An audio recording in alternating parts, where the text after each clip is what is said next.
Hello, Brentano. Happy Friday. My name is Miss K, for those of you who don't know me, and I am the 5th and 6th grade math teacher at Brentano.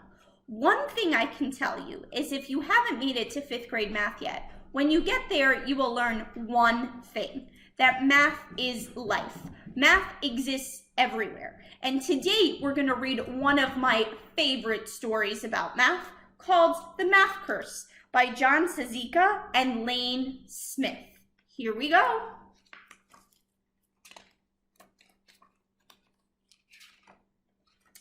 On Monday in math class, Mrs. Fibonacci says, you can think of almost everything as a math problem. On Tuesday, I start having problems. I wake up at 7:15. It takes me 10 minutes to get dressed, 15 minutes to eat my breakfast, and 1 minute to brush my teeth. Suddenly, it's a problem. If my bus leaves at 8, will I make it on time? How many minutes in 1 hour? How many teeth in one mouth? I look in my closet, and the problems get worse. I have 1 white shirt, 3 blue shirts, 3 striped shirts, and that 1 ugly plaid shirt that my Uncle Zeno sent me. How many shirts is that all together? How many shirts would I have if I threw away that awful plaid shirt? When will Uncle Zeno quit sending me such ugly shirts? I'm getting a little worried. Everything seems to be a problem. I take the milk out for my cereal and wonder, how many quarts in a gallon? How many pints in a quart? How many inches in a foot? How many feet in a yard? How many yards in a neighborhood? How many inches in a pint? How many feet in my shoes? I don't even bother to take out the cereal. I don't want to know how many flakes in a bowl. Mrs. Fibonacci has obviously put a math curse on me. Everything I look at or think about has become a math problem.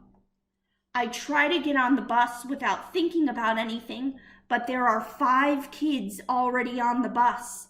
5 kids get on at my stop. 5 more get on at the next stop, and 5 more get on at the last stop.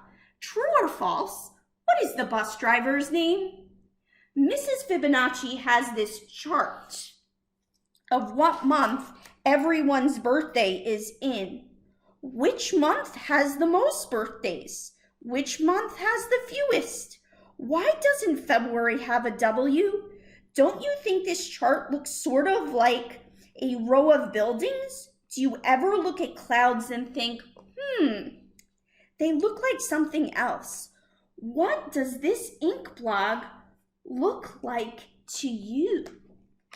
The whole morning is one problem after another. There are 24 kids in my class. I just know someone is going to bring in cupcakes to share. We sit in 4 rows with 6 desks in each row. What if Mrs. Fibonacci rearranges the desks to make 6 rows, 8 rows, 3 rows, 2 rows? I count the 24 kids in our class again, this time by 2s. Jake scratches his paper with 1 finger. How many fingers are in our class? Casey pulls Eric's ear.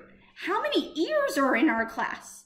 The new girl, Kelly, sticks her tongue out at me. How many tongues are in our class? I'm about to really lose it when the lunch bell rings. Unfortunately for me, lunch is pizza and apple pie. Each pizza is cut into 8 equal slices. Each pie is cut into 6 equal slices. And you know what that means?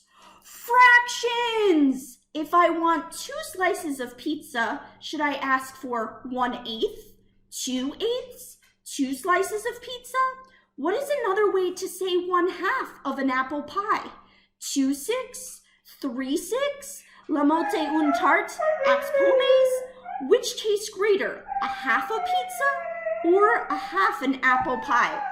We haven't studied fractions yet, So I take 12 carrot sticks, 3 at a time, and eat them 2 at a time. Yes, Bucky, would you like to come join us?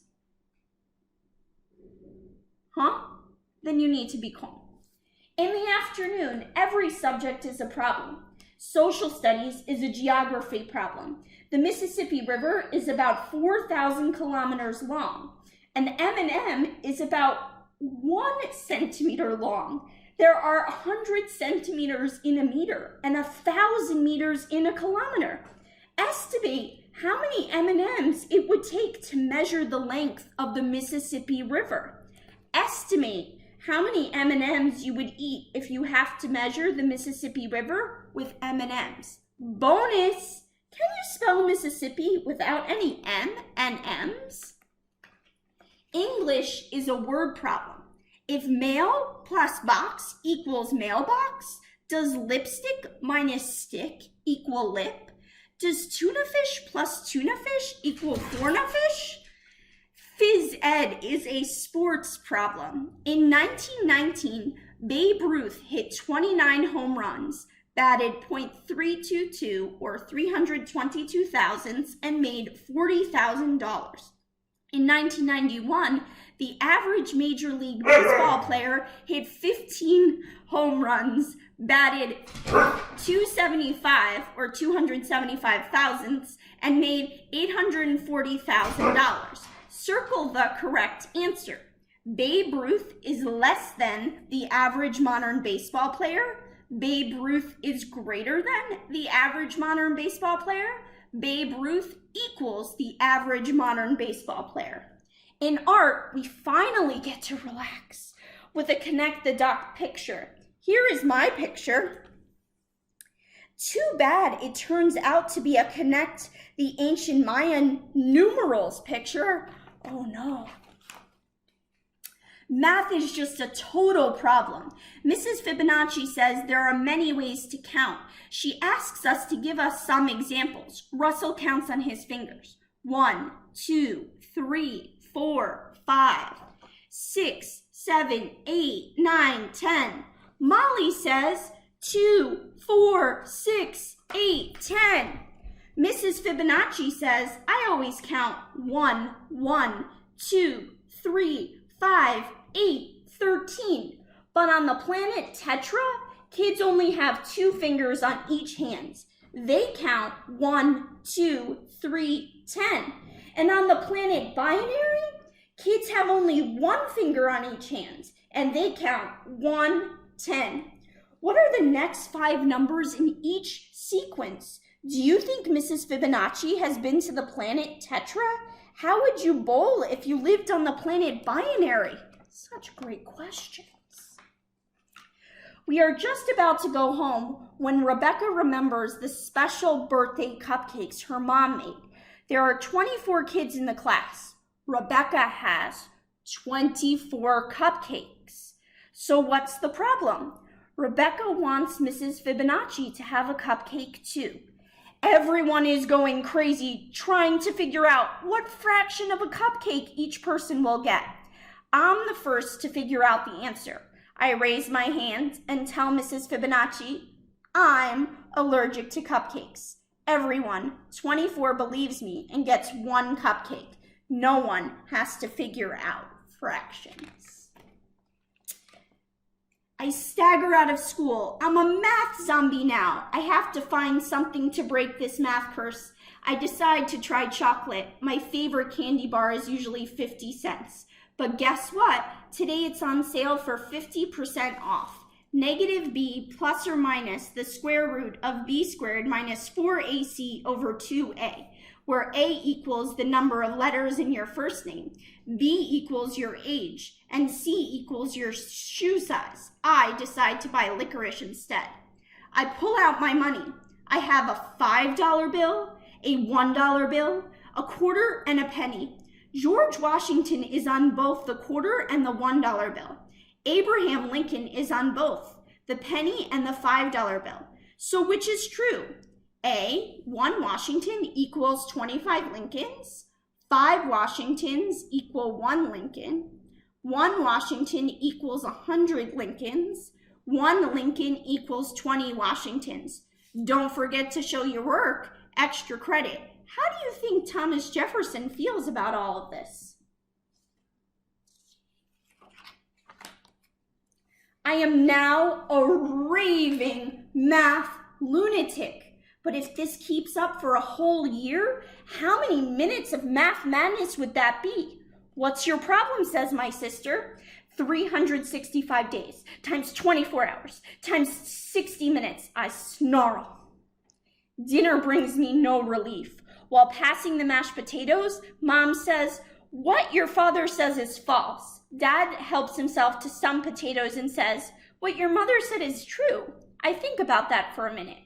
If what Mom says is true, then what Dad says is false. But if what Dad says is false, then what Mom says isn't true. And if what Mom says isn't true, then what Dad says isn't false. But that can't be true because he says that what Mom says is true and she says that what he says is false. Can that be true? I think about that. Then I think about it some more. Then I think I'd better go to bed. I undo 8 buttons plus 2 shoelaces. I subtract 2 shoes. I multiply times 2 socks and divide by 3 pillows to get 5 sheep. Remainder 1, which is all I need to count before I fall asleep. Then the problems really begin. I dream I am trapped in a room with no doors and no windows. The room is covered with a lifetime of problems. I have only 1 piece of chalk. How do I get out? I'm about to give up and die when the answer to my problem comes to me. Fractions! I break the chalk in half. Then I put the 2 halves together. 1 half plus 1 half equals 1 whole. I put the hole on the wall and jump out. I'm free! I wake up Wednesday morning at 7:15. It takes me 10 minutes to get dressed, 15 minutes to eat my breakfast, and 1 minute to brush my teeth. My bus leaves at 8 o'clock. What time will I be ready? 7:41. No problem. I've broken the math curse. I can solve any problem, and life is just great until science class, when Mr. Newton says, you can think of almost everything as a science experiment. Well, I hope you enjoyed our book, our read aloud today of The Math Curse. Here's my question for you. Can you think of a math problem as you're playing and hanging around the house with your family today or maybe this weekend? Bye, guys. Hope to see you soon.